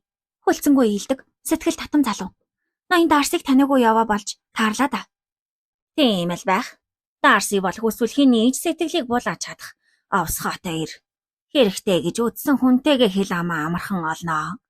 Гэтэл ядуу буурачуудтай бол шал ондоо шүү. Бардамдал нь хизээж зөөрмөглдгүй хүн. Харин баян хүмүүстэй шодраг, үнэнч, зөв зүйтэй хүндэтгэлтэй тэр бүх хил дотн нийлдэг харилцаа үүсгэн. Ерөнхийдөө тухайн хүний нийгэмд эзлэх байр суурь ба хөрөнгө чинээнээс хамаардаг гэхүү дээ. Тэр хооронд нөгөө ширээнийхэн хөзрөө дуусчээ. Хатагта Филипс сурсан зангаар ноён Коллинзыг шалгаж мөнгө алдсныг дуулаад халаглаж шогшров. Хатагта хөзрийн ширээн суух ямар ч хүн хожигдлоос ангид байхгүй би мэднэ. Хэдийгээр хорвоо тийм хүн олонж золоход би 5 шилэн алдлаа гэд тарчлах хүн биш. Петрэндээ буур хатагтай ангачаар иймэрхүү гачлангаас молторсон хүндээ би. Түүний яраа Уикмийн анхаарлыг татлаа. Хэдэн хором анхааралтай ажигласны дараа Элизабетийн чихэнд шивнэж хамаатан Деборг хатагтайтай үнэхээр ойр дотн эсхийг л авлаа. Анх яаж уулзсныг мэдгүй ч саяхнаас дотн танилцаад хатагтай түн сүм хайрлсан гэсэн. Танаа үеэлийг ивэгч хатагтай Кэтрин Деборг чинь Ана Дарси хатагтай төрсөн эгч буюу өөрөөр хэлбэл ноён Дарсигийн наагаз эгч гэд химээх байлгүй. Ясаа мэдэггүй. Тэр хүний тухайд өнгөж өчгтөр л анх сонслоо. Тооны охин Деборг авахаа асар их хөрөнгө заалгамжлах юм аа. Үеэлтэйгээ өмч хөрөнгөө нэгтгэх санаатай гэх цоо яраа хүртэл төгсөн. Хөрхи Бингли ахыг санаад Элизабет жуумалзав. Тэгвэл ахван хамаг зүтгэл ямар ч ашиг тусгүй найдваргүй болж таарлаа. Уял ман Деборг ээж охин хоёрыг амаа олохгүй магтдаг. Гэвч тэр баялсандаа төөрөлдөж байх шиг санагдсан. Хэдий өгөөмөр загнавч алдар нэрийн хинэтэ ихэрхүү хатагтай шиг санагдсан гэж Элизабет дүгнэв. Таны түмэн зөв байх. Уулзалгүй утсан ч эзэрхэг доромж шавиртай учир дургу байснаас хандаг юм. Өөртөө бол ухаан алаг алсын хараатай эмэгтэй гихнэр зүүж амжсан хүн. Гэхдээ түүний тухай сайн үгсийг дийлэхийг тэрийг хөрөнгө чинээгээрээ л олж авдаг. Мөн дарангуулагч шавир болоод өөрийнх нь давуу сайн талд эргэлзэхгүй хүмүүсийг зөвхөн найзаараа сонгодог үеэлийнх нь бардамнал их нөөлөөтэй. Ухаалаг тайлбар шиг Элизабетэд санагдав. Оройн цагийн хонх тэдний яраа ба хөзрийг таслаа. Хүмүүр ам амандаа шагналдах цагаар ямар нэг юм асууж ярилцах аргагүй болов. Уикмийн сэтгэл булаам шавар хөл толгойгүй бүжигнэн дундаас ч тодорч таваа хажээ. Амнаас унах үг бүр нь хэнцэр. Үйлдэл хөдөлгөөн бүр нь сайхан аж. Харих замын турш Элизабетийн толгойг зөвхөн тэр эзэмдэв. Лидия Жейн хоёр харин тасралтгүй чалчин. Баг дүн мөрий ба ялалтын тухайд урчигнуулна. Ноён Коллинзын тухайд ноён ба хатагтай Филипс нарыг чадлаараа магтахын зэрэгцээ бүх хоолны жагсаалыг ширээнд тавьсан дарааллаар нь тоочж яв. Сөөх тэрэг зэрсэн газраа ирж зогсоогүй бол түүний яриа дуусгүй байсан бизээ. Бүлэг 17. Элизабет маргааш нь Жейн сонссон бүхнээ иржээ. Жейн ноён Уикмийн хувь тавилан өрөвдөж, Дарси тэр хоёрын хин хэнийг нь зөвтгөж, олигтой тайлбарлаж болохгүй бүхнийг санамсаргүй тохиолдол ба гонсоомор алдаа гэж нэрлээд өнгөрөв. Хоёуланг нь хуурсан байх. Ашиг сонирхол бүхий гурдагч тал дундуур нь шургалсан байж таарна. Яагаад дайсагнах болсон шалтгаан ба нөхцөл байдлыг мэдэх аргагүй болохоор хин хэнийг нь буруутгах эрх бидэнд үгүй. Шудрах хэллээ. Гэхдээ хонгорж ийн. Чи гурвтагч итгээдийг бас амжиж цагаатахгүй бол бидний нүдэнд тас харлаж үлдэхэндээ. Чаалж инээлдээ. Тэглээгээд миний бодол өөрчлөгдөхгүй. Хөрхи Дарсиг ямар амар төрхтөөгөр харагдуулсныг бод. Өөрийгөө хүндэлдэг нэгч хүн эцгийнхээ хайртай хүнтэй ингэж харилцахгүй. Би илаа итгэхгүй байна. Ноён Уикм худлаа зохиосон гэхээсээ илүүтэй ноён Бингли хуурцсан гэвэл би итгэнэ. Нэр тоо баримт болсон явдал. Ноён Уикм янтан дурдсан шүү. Ахуанаар ийн ярилцангаа модод гудамжаар алхаж явтал ноён Бингли эгч нарын хамт ирсэн тухайд болгов. Ноён Бингли ирэх мигмар гарагт Эзерфилдэд болох бүжигт цэнгүүний урилгыг өөрийн биеэр хүргэж иржээ. Эгчдөө Бингли нар Жейнийг хараад энгүй баярлаж уулзалгүй удснаа гайхаад энэ хооронд юу амжилсныг шалгаана. Тэд хатагтай Беннетээс айл болох зайлсхийж Элизабетээс ирээ цэргүү зайгаа барих бол бусад дүү нарыг нь бараг тоож харсангүй. 15 минутын дараа айл хэдийн буцахаар тэргэндээ суухдаа хичнээн гавшгаа хөдөлгөөг үзээд ноён Бингли гайхаж тасарч билээ. Бүжигт цэнгүүний сураг сонсоод баярлаагүй бүсгүй бараг байхгүй. Хатагтай Беннетийн тухайд ноён Бингли урилгыг өөрийн биеэр авчирсанд ихээхэн ач холбогдол өгнө. Жейн Бинглигийн үдшийг тааламжтай өнгөрөх тухай бодох ажээ. Элизабет ноён Уикмтай бүжиглэхийг бас ноён Дарсигийн тухай үннийг баталгааг хүсч хүлээн. Лидия ба Кити нар ялгаагүй ноён Уикмтай бүжиглэнэ гэж дотроо гордовч ганц тэр залуугаар хүсэл мөрөөдөл нь хязгаарлагдахгүй юм. Номо Мэри хүртэл баяр торилцохоор дуулгажээ. Элизабетийн сэтгэл санаа өндөр байх ба ноён Коллинзоос урилгыг хүлээх авах хэсэг. Авлаа гэхэд сахил санаарт нь харш эсхийг сонирхчихъя. Гэтэл эргэлзэхгүй очихоор барахгүй. Тэнд бүжиглэлээгээд хамлаам юм уу? Хатагтаад буургийн зүгээс ямар нэг зэмлэл хүртэхгүй гэдэгтээ ихэд итгэлтэй байгааг үзээд гайхсан юм. Хүндэд илтгэцээ сайн хүний зохион байгуулах бүжигт зэнгүүн ба тэнд цугларсан хүмүүс ёс зүгүй байна гэж юу байх вүлээ? Тэр бүх хэлээд Элизабет чамаас эхний хоёр бүжгийн зөвшөөрлийг гуймаар байна. Элизабет эвгүй байдалд орхон тэр. Уг нь эхний хоёр бүжгийг ноён Уикэмтэй бүжих санаатай байсан юмсан. Сэтгэл санаа ёстой нэг эвдрэх шиг боллоо. Үүссэн нөхцөл байдлаас болоод аз жаргал нь аргаш ухарлаа. Үеэлийн хүслийг чадлын хэрээр соёлтой хүлээж авсан юм. Гэвч энэ хүний ээлтгэллийн цаана ямар нэг санаа нуугдаад байгааг анзаарч хамжив. Эгч дүүсийн дундаас түүнийг ирээдүйн эхнэрээр сонгосон юм биш биз гэх сэр цахилгаан шиг гялсхив. Таамаг удалгүй батлагдаж ноён Коллинзын найрсаглал бүрийг сэжигчээр анзаарч гарав. Сэргэлэн цаваа гих түүний магтаал бүр чих зүсэх шиг болно. Элизабет баярлах биш, маш их гайхжээ. Эцэст нь хиттэй Коллинзтай суух тухай. Алс ирээдүйд нь баярлаж байгаа тухай сэжүүр хайхад бүр их гайхав. Тэгээд таг дуугүй болчий. Учир нь одоо юу ч гэж хэлсэн бөө маргаанд итгэр байна. Ноён Коллинз санал тавьж чадахгүй ч юм билүү. Цагаас ирж шүдээ ярьцаалгаад явах. Ойрон хідэн өдөр тасралтгүй бороо зүтгснаас хөл хоригдсон дүү нарын тухайд хэрэг бүжигт сэнгүүний урилга ирээгүйсэн бол бүр уйвдаж өгөх байв. Бүлэг 18. Элизабет ноён Бинглийн цочны өрөөнд цугларсан улаан хүрэн дүрэн товцнуудын дотроос ноён Уикэмийг харцаар дэмишүртэх хүртэл тэр хүн ирэхгүй байж болох тухай үнэндээ бодсонгүй. Уулзна гэх итгэл нь босод тохиолдолд төрж мэдэх байсан альва сэжиг таамгийг хойш туржээ. Элизабет энэ орой гоёж гоодож сэтгэл санаа нь дэврэн хөөрч зүрх сэтгэлийн ялалт байгуулах цаг хугацааны асуудал мэт санагдаж ирсэн юмсан. Гэтэл ноён Уикэмийг огт ураагүй байж мэдэх тухай хардаарсан бодол зурсхийв. Яах вэ? Дарсигийн таалалд нийцүүлэхийн тулд гисэн байж болно. Ноён Дэни Лидиатай ярилцахдаа Уикэм ажлаар Лондон яваад ирж амжаагүй гэж хэлээд учир битүүлэг жуум олджээ. Элизабетийн сэжиг бэхжиж ноён Уикэмийн ирээдүйг Дарси буруутай гэдэгт эргэлзэхээ болов. Дотроо бүр гомдож гүйцснээр ноён Дарси төхөж ирээд амьдрал байдлыг нь туйлын найрсаг асуухад бие арай ядан барьлаа. Энэ хүнийг дэвчих нь Уикэмийг доромжилж байгаа мэт санагдана. Цаашид ярилцахаас хаширтал нь болгоод өгөхөөр нэгэнт шийджээ. Ямар ч буруугүй атлаа түүний уур хилэнгийн бай болсон ноён Бинглитэй ярилцахтаа хүртэл зухалдаж гонсоож байв. Хэдийгээр энэ оройн төлөвлөгөө нурж урам хугарсан ч Элизабет угаас удаан уурлаж чаддаггүй хүн юм. Тэгээд бүтэн 7 хоног уулзаагүй Шарлотта Лукастайгаа гунигаа хуваалцав. Баас ноён Коллинзын хачиргалтай байдал болон өөрийн сэжиг таамгийн тухай ярьлаа. Мэдээж эхний хоёр бүжиг түүнийг дахин сэтгэл санаагаар унгаж гашуунаар гонсоолгож чадсан. Ноён Коллинз сүржин мөртлөө болох амтан. Тэр байс хийгээд буруу зөрөө хөдөлж хүсээгүй хамтрагчийн хамаг гайг амсаалав. Арай гэж бүжиг дуусаад ноён Коллинз мэхих үед Элизабетийн сэтгэл сая хөнгөрч билээ. Дараа нэг офицертой бүжиглэхэд ноён Уикэмийг ам мэдэн магтснаар бүсгүйн зүрхэнд ох үлдээв. Дараа нь Шарлотттай ярилцахаар зэхээд байтал ноён Дарси гинэд ойртож ирээд бүжигэнд урлаа. Элизабет тулгамдаж балмагдаад өөрийн мэдлгүй толгой тогсон юм. Ноён Дарси сэтгэл ханамжтай холдож ганцхан агшны өмнө ухаан санаа бүрэн бүтэн байсан эсхий гайхах Элизабетийг орхив. Шарлотта түүнийг таавшруулах санаатай. Аятайхан санагдах ч юм билүү гэхэд Элизабет үзэн ядах болсон хүнээ аятайхан тооцох гэж өө. Чи намайг битгий тавлаад байл да гэж игдүүцлээ. Бүжгийн үеэр тэд ёс болгож хэд 3 үг сальсан нь хэгжүүрхэлтэй илүү төстэй байв.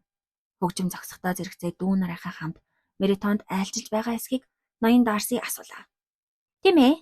Нэрээ сайхан шинэ хүнтэй танилцсан. Төвний үг санаанд оронгүй нөлөө үзүүлв. Ноён Дарсигийн царайд ихэмсэглэлийн хар сүудэр хурсан ч амнаас нь үг унсангүй. Гэвч хэсэг хугацааны дараа арай ядан дуурлаа. Ноён Уикэмийн хүнтэй найзлах авяасыг ярих ч юм биш ээ. Гэхдээ найз чигээрээ үлдэх тал дээр итгэлгүй хүн. Нэрээ тийм л дээ. Тэр хүн таны нөхөрлөлийг алдаж азгуутсан юм билээ. Гэхдээ бүр амьдралыг нь оронгоор эргүүлэх үз нөхцөл үүссэн учраас гэж Элизабет егөөтэй хэлжээ. Дарси дуугаа хураавч царайд нь ярианы сэдвийг өөрчлөх хүсэл цухалсан. Энэ үед ноён Уильям Лукас төхөж ирснээр түүнийг аврав. Эрхэм Дарси, таны мэрэгжлийн төвшин бүжиглэхийг харах чинь таашаал юм. Элизабет хонгор минь хүн бүрийн дэвтэж ядан хүлээж буй гайхамшиг удахгүй байлнэ гэж найдаа. Гэснээр Джейн ба Бингли нарын зүгт Толгоос ижиж заачгаад цааш одов. Дарси тэр дороо яг одоо эргэлдэн бүжих Бингли Жэйн хоёрыг ширтэв. Тэгээд нойрноос ирэх мэт дав хийснээ нааш эргэлээ. Эрхэм Уильям, намайг бодлож орхилоо. Ингээд бид юуны тухай ярьж байлаа да гэж Дарси асуув. Бид юу ч ярилцаагүй дээ. Ганц нэг үг сольсон ч амжилт олсонгүй. Тэгвэл та номын тухай юу гэж боддог вэ? Номоо? Та бидний сонирхох ном тий сондоо гэдэгт би итгэлтэй байна. За тэгэд адилхан ном уншсан байлаач адил сэтгэл төрх нь юу бол? Таны ингэж бодох нь харамсалтай. Гэлээж энэ сэдвийг хүндвэл ярих юм ихтэй шүү дээ. Адаглаад уншсан номныхаа талаар санаа бодлоо хуваалцна. Хүчгийн танхимд ном яриад яаж зогсох билээ дээ. Өөр бодлоор толгойд үрчгэд байхад чинь. Та ийм орчинд зөвхөн өнөөдрөөрөө амьдардаг гэсэн үг үү? Гэж Дарси тэнэгэлзэнгүй асуув. Яг тийм гэж хэлэхдээ Элизабетийн бодол санаа алсад тэнэж явсан юм. Гэвч тэр дороос ихээ аваад ноён Дарси, та хүмүүний сул талыг өршөөж чаддгүй гэж нэг удаа ярьж байсан да. Хэр өхийн нэгэнд гомдвол тэр хүн таны хувьд оршихоо болдог гэсэн. Гэхдээ та энэ мэтийн хүчтэй мэдрэмжтэйгээ их болгоомжтой харилцдаг гэж найдаа. Таны зөвөө гэж залуу итгэлтэй батлана. Та адлалдаа нүд цохорхоос айхгүй юу? Үгүй ээ гэж найдаа. Анхны бодолтойгоо өгшөртөл зууралдаад өөрчлөгдөхийг хүсдэггүй хүмүүс ялангуяа тэгдэг. Ингээд ямар зорилгоор илтгэх шалгаан вэ? Таны ааш аран шиг тэмтрэх санаатай. Тэгээд бүрэн ижилсмээр байна гэж аваа цохолдон хариулв. Тэгээд хэр амжилттай явж байна да. Хон мо. Таны тухай санаа бодлоо туйлын эсрэг тесрэг тул бүтэхгүй санагдаад явчихлаа. Гэт гонигтай толгоос ихсэрнэ. Үнэн байх шүү. Миний тухай илдвэр зурдаг. Бэний давхай. Та ижилсгээр ярах хэрэггүй. Учир нь бидний олон муу талууд ил гарч мэдэх юм. Тэгээд тий тахирч ярилгүй дуугүй салсан ч хин хинийхэн сэтгэл өлсөж ундаасан чигээр үлджээ. Дарсигийн хувьд харин төмөр сэтгэлд нь айл хэдийн бадраад ахыг даруй дотроо уучлав. Элизабетийг Дарсигаас салангууд Бингли авахд таслаа. Элизабет ах вэ? Та Жорж Уикмиг ихээхэн сонирхсан тухай ихч чинь ярьсан. Та андал гэж хэлэхэд түүний эцэг нь талыг ач Дарсигийн гарын зарц байсан юм шүү дээ. Гэхдээ танд найзын хоёр зөвлөхөд элдв ярианд нь бөө итгэрээ. Ноён Дарси түүний гомдоосон тухай яриа бол худлаа шүү. Харин ч эсэргээрээ ээлдэг хандаж байсных нь хариуд ноён Уикм ус цацсан юм шүү дээ. Ноён Дарсид гимшигхэн байхгүй. Зочдын дунд Уикмийн байхгүй үзээд би их баярлсан. Уг нах түүнийг урахгүй үлдээх нь зохимжгүй гэж үзсэн л дээ.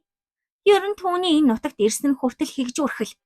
Гэхдээ угсаа гарлыг нь харуул тэр хүнээс олигтой юм угаасаа гарахгүй. Таны ярианаас үзвэл ноён Дарсигийн хувийн зарцын хүү болж төрсөн гэмт хэрэг юмсан ч. Гэвч энэ тухай өөрөө надад ярьсан л да гэж Элизабет хэлээд дотроо харин зэв өнхөн. Өчөөхөнд харилтаараа миний үзэл бодлыг өөрчлөх санаатай бол анд орчтэй. Ноён Дарсигийн хорон санаа ба чиний харанхуй мухгийг би гайхаж байна гэж Элизабет бодно. Тэгэд эгчигийн нүдээр хайв. Жэйн тэр хооронд ноён Биглигийн ам хилийг суглах шахам байсан юм.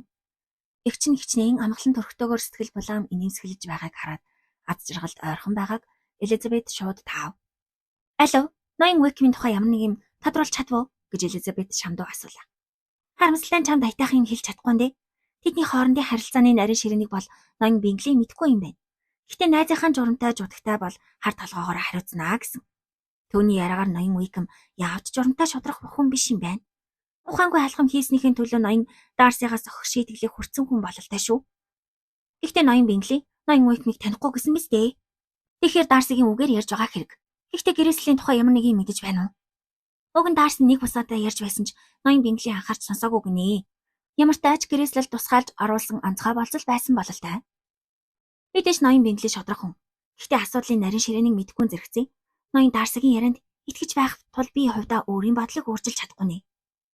Тэр хооронд ноён Бингли дөхөж ирсэн тул Элизабет тэднийг орхиод цааш явсан ч үеэлтэйгээ таарч орхив. Ивэн тэтгэжтийнхэн үеэлтэй энэ таарн чиний сансангүй. Мэдгүй улмаас минь мэдгүйхэн төлөө уучлал гуйх санаатай. Та ноён Дарсигийн тухай яриад байна уу? Яг тийм. Уучлал гуйнаа. Нагцсан сайн байгаа тухай дуулахыг байз. Элизабет хэрэггүй гэж ятгахыг оролцсон ч талаар болжээ. Хэдийгээр таны зөвлөгөө миний сайн сайхны төлөө гэдэгт эргэлзэхгүй байгаач энэ тохиолдолд ёс суртахууны зарчмаа дагахаас өөр надад арга алга даа. Энэ удаад миний боловсрал ба байр суурь тань шиг сэтгэл болон бүсгүйгээс илүү зөвлөгч болж байна. Тэгээд ноён Дарсиг залхаагаар явж одоход Элизабет юу болохыг алсаас ажиглав. Коллинз очиж мэхэлцээд хэдэн үг хэлэхэд Дарси даруухан найрсаг хариулж байх нь хараглаа. Коллинз яриагаа үргэлжлүүлэхээр хэрээр ноён Дарсигийн нүдэнд жигшил татна. Тэгээд ярьж дуусангууд нь хүйтнэр толгой тохиод шууд цаашаа иргэн явж одов. Ноён Коллинз Элизабет дээр эргэж ирлээ. Ноён Дарси надтай хэлдэг байлаа. Хатагта Кэтрин зөвхөн тааш тохирох хүнтэйгээ ойртоо гэж хэлхийг нь сонсоод би баярлаа. Ерөнхийдөө би сэтгэл ханамжтай байна. Элизабет түүнийг орхиж эгч болон ноён Бингли хоёрыг анхаарал хандуулав. Тэгээд эгчигээ үнэнч сайхан ир нөхрөө олж авснаар амгалан тайван сэтгэл ханамжтай эзэгтэй байгаагаар төсөөллөө. Байдгаараа уяраад Бинглигийн эгч нарыг хайрлахад ч бэлэн байв. Ээж нь бас яг энэ төсөөлөлтэй байгааг мэдэх тул хэтэрхий их чалчхаас нь айсандаа аль болох зай барина. Даанч хооллохоор ширэнд сухад яг зэрэгцэж сууж таарсан нь түүний хувьд хүн цохил болсон юм. Ээж нь цаад талд нь суугаа хатагтай Лукаст хандаад Жейн ба ноён Бинглийн наруудгүй хоримлох тухай тасралтгүй дуржигнуулж гарав. Нүдэн байдгаараа сэргийг энэ гэрэлтийн давуу талуудыг дурдж гарлаа. Ноён Бингли сэтгэл булаан, баян, бас айл хурш. Эгч нар нь Жейнд их татна. Жейн баячуудын хүрээлэлд орсноор дүү нар нь хүргэн ахын баян найз нөхдөд танилцж улмаар сайн нөхөр олох боломж эрс өснө. Бууган охин дүү нартаа анхаарал тавьснаар ээж нь олонний дунд орох завтай болно гэж ярив. Эцэст нь хатагтай Лукаст бас сайн хүргэн ирөөсөн ч дуу хоолойнд тавлах өнгөөр бол найзд нь хонсын чинээ боломж үгүй болтой. Аманцар ээжигээ ятгахтаа аяархан яриулах гэж Элизабет дэмий оролдлоо. Гайтай юм шиг ноён Дарси яг өдөс нь харж суусныг яана. Төвний гуйлтын хариуд ээж нь. Би яхаараа тэр Дарсигаас юм их хөстэй юм бэ? Төвний чихийг аятайхан үгээр мялах үүрэг надад байхгүй шүү. Ээжээ, ядаж аяархан яриач дээ. Ноён Дарсиг гомдож яаж болох юм бэ? Найз нь бас танд дургуулах гэж мэднэ. Юу ч тус болсонгүй. Их нь айсуу хаз жаргалын тухай чангаар дуржигнуулж охин нь ичиж улаахал үлдэв. Тэгээд Дарси рүү гинтний харц хаяна. Харин тэр хооронд Дарсигийн царай тоомсоргүйгээс сухалдсан байдал руу шилжээд дараа нь байдгаараа барав. Муу бүхэн дуустдаг жамаар ихийн яриа арай гэж дуусангууд хатагтай Лукас бочуухан хооллож эхэллээ. Элизабетийн байдалч бас дээрдэв. Гэвч хооллож дуусахын алдад нийтээр дүгнэлдээд хөгжим гэх үг хаа нэгтээ сонсогдов. Мэри баахан ятгуулсны эцэст хөгжим чиглэн алхахын үзээд Элизабетийн зүрх хөшиг шиг болжээ. Хөмсөг зангидаж харцаараа зандарсан ч Мэри тоосонгүй. Бусдаас тавах боломжийг алдах хүсэлгүй тэрбээр төгөлдөр хуурын ард сууж аваад дуулж гарав. Бошуухан л дуусаасаа гэж залбирхал үлдэв. Сунж руу дуугаа ашгүйнийг дуусгаад ширээнд буцаж ирэхэд зарим нэг хүн дахиулахын тухай сэжүр хаялаа. Тэгээд хагас минут бололгүй дахиад хөгжим чиглэв. Мэригийн дуун сулхан тоглолтын хөшүүн байсан. Элизабет өстө ичингүүрлийн галж хатна. Арга ядаад эгч рүүгээ харц чулуутахад тэр ноён Бинглитэй ярилцаад ухаан мадаггүй байв. Ноёны эгч нарыг харуул тэд ярвааж харагдана. Тэгээд Дарси руу харж шилжүүлэхэд урдын адил баргар царайлан таг хөшжээ. Эцэст нь эцэг рүүгээ аврал ирсэн харц шидлээ. Аав нь ойлгоод Мэрийг дөнгөж дуусангууд чангаар хэлжээ. Охин минь чи гайхамшигтай хөгжмөдөж дуулаа. Харин одоо бусдад боломж олгоо. Мэри сонсоогүй царайлсан ч бас тэнгэлзэв. Цугларсан олны харц шин хохирогч хайх мэт энд ирсэн өсгөөчүүдийг тойрон тэнүүчлэнэ. Гэтэл ноён Коллинз гинэ танхимын нөгөө үзүүрт сонсогдохоц чангаар ярьж гарсан юм аа. Хэрвээ надад дуулах аваа заяасан бол ийм нарийн мэдрэмжтэй хүмүүсийн сонрыг эргэлзээгүй мэлах байв. Санваарт нь ч бас мэдээж дуулж болно. Гэхдээ иймэрхүү алмаар л их цаг зарах хэрэггүй. Хөдөөгийн санваартны хийх ажил мандахгүй.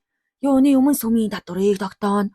Өөрөө ашиг олж ивэнд итгэжээ гомдоохгүйгээр хэмжээг зөв тогтоох ёстой. Номлол бичгээд их цаг зарнаа. За тэгээ сүмийн ажил хувийн хэрэгцээ гээд л тойх тухтай амьдрах хүсэл бурхны тааллаас гажгүй. Санвартан ойр дотны хүмүүс тэр тусмаа дэвжигтэн тусалсан хүмүүс цаг зарах ёстой. Энэ бол үүрэг. Түүний гэр бүлтэй ямар нэгэн байдлаар холбоотой хүмүүст хүндэтгэл үзүүлбэл зохиноо. Тэр ингэж хэлээд ноён Дарси руу мэхийлээ. Хүмүүс гайхан хараад жуумалзна. Ялангуяа ноён Бенед ихэд баясан бол эхнэр нь Санвартныг байдгаараа магтав. Хамаатан саднууд нь энэ орой бүгд өөрөөрөө гайхуулахаар хатуу шийдсэн мэт Элизабетэд санагдав. Ноён Бингли зармыг нь анзаарахгүй өнгөрч байгаа нь сайн хэрэг. Гэтэл түүний эгчнэр болоод ноён Дарси хожим доог тохуу хийх боломжийг алдахгүй байлгүй дээ. Дууга хураах Дарси ба хорсолдоо баярлаж зуумалзах авхаа нарыг хинэн илүү хүнд цохилт өгөх болдоо. Элизабетэд энэ орой баярлаж хөрөх зүйл тохиосонгүй. Ядахтаа ноён Коллинз түүнийг хачиг шиг дагна. Элизабетийг бүжигт Өөр хэн нэгэнтэй бүжиглэх эрэхгүй гэж мэдгэв. Өчнөө хөөрхөн охид бүсгөөчүүд бүжигт орох хүнийг хүлээж байна гэж түүнд хэлээд ч нэмэр байсангүй. Угаас бүжигт дургүй ба. Одоо үдшийг түүний хажууд өнгөрөн гэж шулуухан мэдгэнэ. Тэр дагаад байхаар Элизабетийг босод ирчүүд бүжигт орсонгүй. Ноён Дарси энэ орой нэг ч удаа түүнд ойртож ирсэнгүй. Ноён Уикмэс болж байгаа юм гэж Элизабет тавлан бодлоо. Хатагта Беннетээс үүдэн сүйх тэрэг 15 минут хоцорч ирснээс болоод тэдний гэр бүл үдшилгээс хамгийн сүүлд явжээ. Хатагта Херст ба Бингли авхаанаар тагдуугүй болоод хаяа ам нэвэл "Орхон минь ёстой их ядарлаа" гэж өглөнө. Оройцсон зочдоос бушуухан салах хүсэл царайд нь ил тод харагдах ажээ. Ноён Коллинз хэнцэр тогтжилд зочрохыг аашийн төлөө гайхалтай магтаал урсгаад ч тэд зөөлөрсөнгүй. Дарсигийн тухайд амнаасаа ганц ч үг унахсангүй. Бингли Жейн хоёр хэнийг ч анзаарахгүй зайдуу зогсоно. Хатагта Беннет салахын өмнө Бинглигийн гэр бүлийг зоогонд урьж, ялангуяа ноён Бинглиг шамдуулахад тэрбэр маргааш Лондон явж ирснийхэн дараа айлчлаа гэж амлалтахад хүрв. Хатагта Беннетийн сэтгэл ханаж, сайндаа 4 сарын дараа охин нь эндхийн эзэгтэй болно гэж бодхоос сэтгэл санаа өөдрөг байлаа. Тэгээд шинэ сүйх тэрэг хормын даашинзын тухай бодолд эерэгдэнэ. Удаах охин Элизабет нь ноён Коллинзтай гэрлэн гэдэгт тэр үл эргэлзэх боловч уйган охины төлөх баяр хөөр дийлэх ажээ. Бүлэг 19. Маргааш нь ноён Коллинз амралт дуусч байгаатай холбогдуулан зорьсон хэрэгээ яаралтай амжуулахар шийджээ. Ийм давчуу цагаар хүртэл тэр ажил хэрэгт улс сууртай, тайван амгалан хандаж, ёс зүйн альва шаардлагыг ягштал мөрдөнө. Өглөөний цайны дараа тэрбээр Хатагта Беннетэд хандав. "Энэ гайхалтай өглөөний цайгаар таны сэтгэл булаам охинтой хоёулахнаа үлдэхийг Хатагта та надад зөвшөөрөөч." Элизабет ичиж самгардан дүрсхийг шахсан ч Хатагта Беннет баяртайгаар дууалдлаа. "Хонгор минь мэдээч шүү дээ. Элизабет дургуцахгүй. Харин чадчихалтай байх болно. Кити, намайг дагаад дээшээ гар." Тэднийг яруу санд руу зүү дамраа хамаад дээшээ гарахад Элизабет араас нь хашгирлаа. "Ээжээ, битгий яваач. Таны сонсож болохгүй ямар нэг юмыг ноён Коллинз ярихгүй. Хүлээ, би бас дээшээ гарна." "Элизабет, чи юунд дэмий юм яриад байна? Эндээ үлдэхийг би тушаа ааж байна." Энэ асуудлыг айл болох хурдан дуусгах ёстойг тэр ойлгоод эргэн сууж хүлээв. Ноён Коллинз шууд ярьж эхэллээ. "Элизабет, таны ийг даруу багхан зүр үзэн улам сайхан харагдуулах юм. Эдгээр өдрүүдэд миний зүгээс тавьж буй анхаарлыг та анзаарсан байлгүй дээ. Танаа басхыг давангуудаа огтын дундаас би таныг удаан жилийн ханаа болохоор онцолж сонгосон. Танд хайраа илчилж хормонд бэлтгэхээр буцхаас өмнө яагаад гэрлэх болсон шалтгаанаа дуулгах ёстой." Ноён Коллинзын хайраа илчлэх тухай бодонгууд Элизабет тачигнал инээхэд хөөрхий санвартан арай ядан бие барьлаа. "Гэрлэх болсон шалтгаан минь дараах шалтгаантай. Нэгдүгээр бурхны таалалд нийцтэй ерөөл холбоо тогтоох нь хангамж сайтай санвартан бүрийн ариун үүрэг. Хоёрдугаард гэрэлснээр миний бие ад жаргалыг олж авна. Гуравдугаард ивэн тэтгэгч маань ихийг зөвлөсөн. Ноён Коллинз, тань шиг санвартан гэрлэх хэрэгтэй. Ихнэр сонгохдоо нихуур байж миний нэрийг бодож чихэн хатагтайг олж сонгоорой. Өөрийнхөө нэр хүндийг хамгаалж гэр орон тустай, ажил цаг шаргуу, боловсрал нэмгэн хамгийн гол нь даруухан. Бас орлогыг зөв зохистой зарцуулж чаддаг тийм бүсгүйг сонгоорой гэж загсан юм. Хонгорхон Элизабет авхай. Танд гэж хэлэхэд би ирээдүйн их нэртэй хатагтайд буургийн ээлдэг харилцаа болон анхаарал халамжийг бас давхар биелүүлэх юм аа. Түүний шараншин гайхан сайхныг тоолж үзнэ. Та осхоо самбаба ухаанаараа ялангуяа жаахан даруухан байж чадвал хатагтааг байлдан дагуулна гэдэгт би итгэлтэй байгаа юм. Миний бие танаа эцгийн цорын ганц өв залгамжлагч болохыг та мэдэн дээ. Бурхан түүнд уртнаас хайрлаг. Миний хийхийг алхам танаа бусад октийн гарц хохирлыг хамгийн бага болгож өгнө. Энэ л миний үндсэн сэтэл юм. Миний энэ мэт бодол намайг танд аятай сайнаар харагдуулнаа гэж итгэж байна. Эцэст нь танд хичнээн гүнзгий татагдж байгаагаа уран яруу илэрхийлэх үлдлээ. Би эд хөрөнгөнд шүлэнгддэг хүн биш юм аа. Тийм болохоор танаа эцгээс юугч нэхэж шаардахгүй. Угаас нэхлээгээд зүгч чадахгүй бизээ. Хатагта Беннетийг өөд болсны дараа таны өвлөх жилийн 4% хүүтэй 1000 фунт сүйдтэй хөрөнгө биш ээ. Өөр танд өвлөх хөрөнгө гэх юм байхгүй. Тийм болохоор би мөнгөний тухай ам нэхгүй байхаар шийдзээ. Бас гэрэлсэн хойноож зэмлэлийн үг унахгүй. Элизабет яриаг нь таслахгүй байж чадсангүй. "Эрхмээ, та миний хариултыг сонсохгүй тасралтгүй ярьж бас хитрхи яарад байна. Би яг одоо хариулъя. Таны хэлсэн бүхэнд би талархаж байна." Тавьсан санал аятайхан сонсогдож байгаач Би хүлээж авахаас татгалцахаас өөр аргагүй. Авхаа бүр дотроо өөр бодолтойч шүтэн бишрэгчдийн саналыг эхлээ заавал ницаадгийг би бас мэдлгүй дээ. Тэр бөөхөл хэд хэдэн удаа ницаач мэднэ. Тиймээс надад урам хугарах зүйлгүй. Тун удахгүй шийдвэрээ өөрчлөн гэдэгт итгэлтэй байна. Аз жаргалаа сорж гарыг нь гойсон эрийг дахин хаалга тогшоход хүргэдэг тийм авхаанаар байдаг ч би тэдний нэг биш юм аа. Татгалцсан хариу өгтөө би улс суртаа хэлж байгаа юм. Та намайг аз жаргалтай болгож чадахгүй.